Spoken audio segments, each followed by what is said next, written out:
We are continuing with our study of the series of prophecies that were made in the Old Testament concerning the coming of the Messiah, the first coming of Jesus Christ.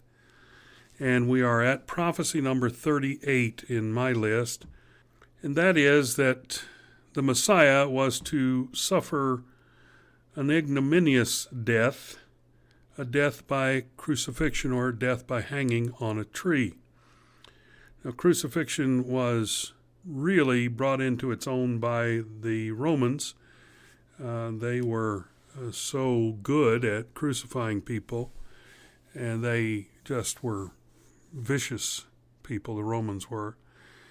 And they knew how to exact the last ounce of torture in a crucifixion.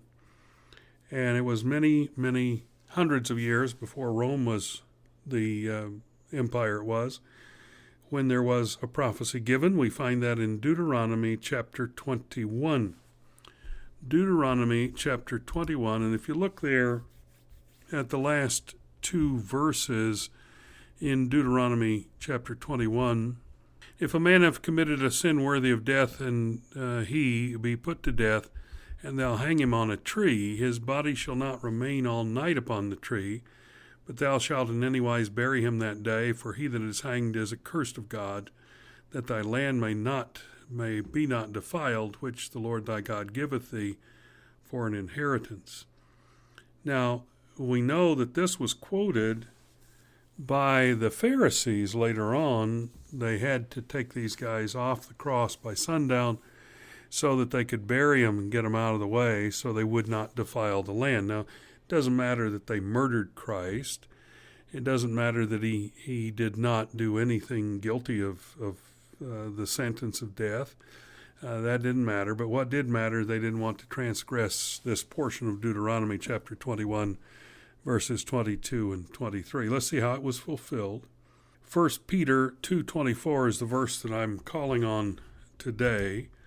1 Peter chapter 2 and verse 24, who his own self, this is speaking of Christ, bare our sins in his own body on the tree, that we being dead to sin should live unto righteousness, by whose stripes ye were healed.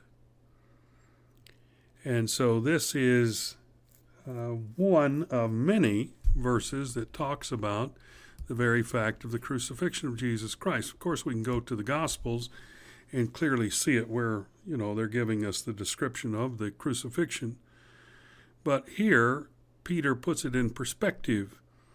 Jesus Christ, who his own self bare our sins in his own body on the tree. So we know the reason he went to the cross was for you and for me, to bear our sins, not his sins, but our sins, that we, being dead to sins, should live unto righteousness, by whose stripes ye were healed.